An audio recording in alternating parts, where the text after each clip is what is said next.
Hello everyone, welcome again to my YouTube channel Knowledge with Nandini.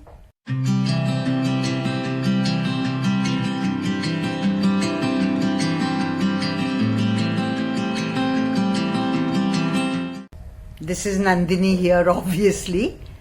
For a change, this is not a technical video. However, it is dedicated to people working in the CSSD as usual, any CSSD, big or small, even if it is called by another name, or even to all autoclavers, that's the name I've given to people who do autoclaving, to all autoclavers. Bachas, these are difficult times, but CSSD people have proved what I always knew, that you are courageous, sincere, hardworking, and really care about the patient. Bravery and daring are two very important qualities in my book. Keep it up, guys. A little history here, guys. This will encourage you.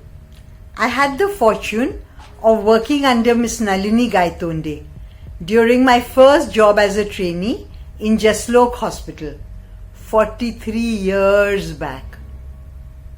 She is CSSD's first lady, or I would like to call her first man, first gent, because she was a pioneer in the field of CSSD and the first graduate in pharmaceutical chemistry from the Department of Chemical Technology, Bombay University. You all may be knowing, we celebrate CSSD Day on her birthday, the 7th of July.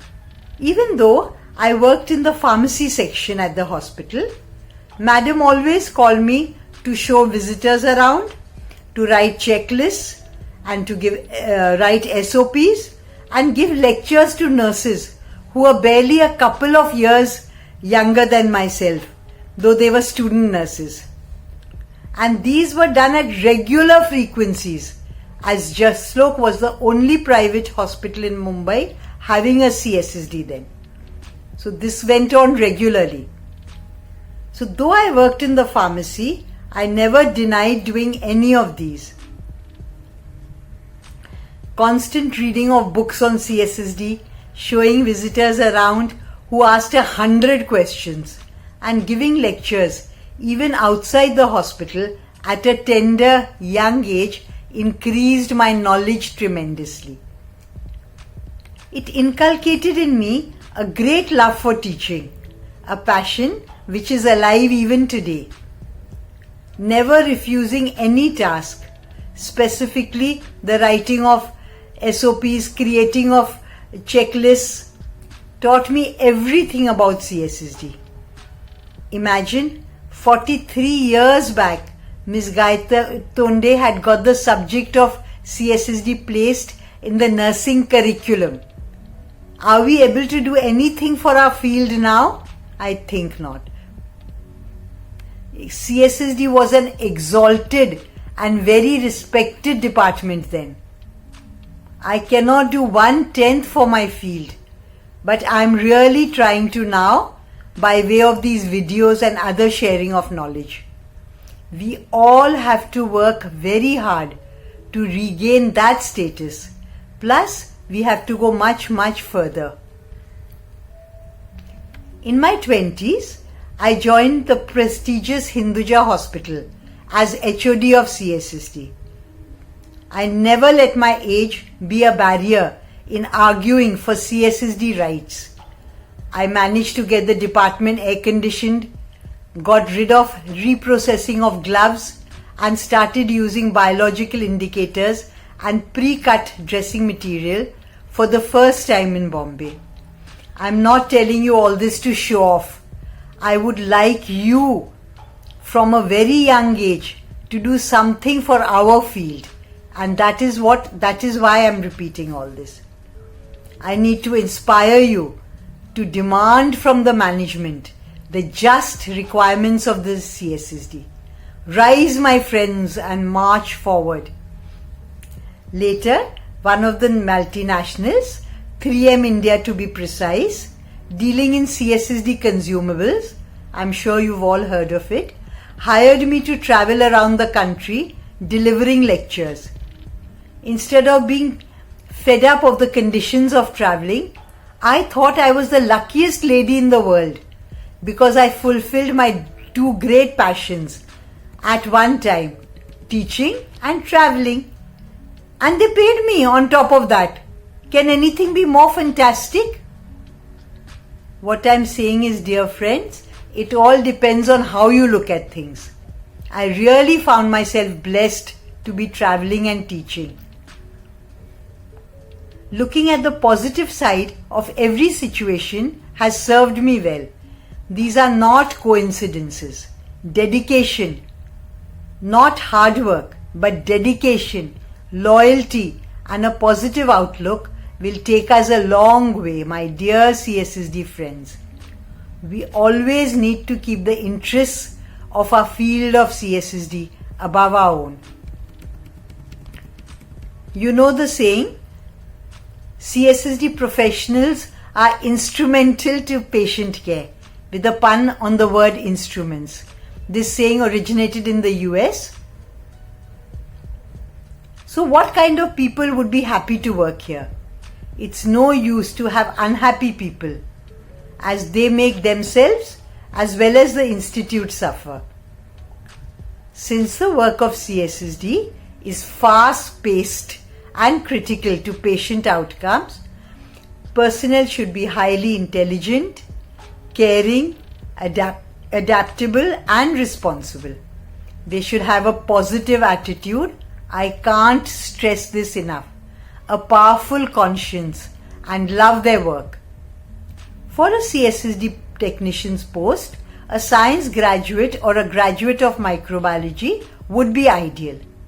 If this is not possible, then a graduate in any stream, or at a minimum a 12th standard pass student who has a basic knowledge of English would be accepted. If even this is not possible, then anyone could work here with the above attributes. He or she should communicate fluently, at least in the local language, and have a basic knowledge of reading and writing, enough to make and read labels and checklists. But he definitely should be a good talker, as communication is very, very important in the CSSD. A true CSSD person is one who is sincere, helpful, honest, very, very positive, as I said before, loves his department and his institute, and takes pride in his work. If those qualities don't exist in your staff, you may help him find another job, so that both you and he are happy. Personnel engaged in sterile processing should receive both an initial orientation and an on-the-job training. A day-to-day orientation program is recommended, whether it is a new employee who has experience or a new employee who begins his work as a total fresher. Basic orientation process will be similar. Employees with experience must have their skills and knowledge verified with demonstrations and, if possible, written questionnaires. Inexperienced employees must obtain the required skills and knowledge and then pass the same tests. This will ensure a basic knowledge for all Central Sterile Supply Department personnel. Ongoing training at the institute level also is imperative. The CSSD in charge or a senior member of the department should take formal lectures once or twice weekly and document these employee-wise. Attendance should be taken as to who all have attended these, so that each one completes the curriculum which we have planned. Even the auditors would require this. Lack of communication is the root cause of most problems. Just try teaching plus meeting your people, having regular meetings. You feel these will consume time? No. I promise you from personal experience, after the meeting, the work gets done in a jiffy if you have conducted it in the right motivating manner. Imparting theoretical knowledge or updating them on changes complained during the past few days makes for smooth functioning of the department.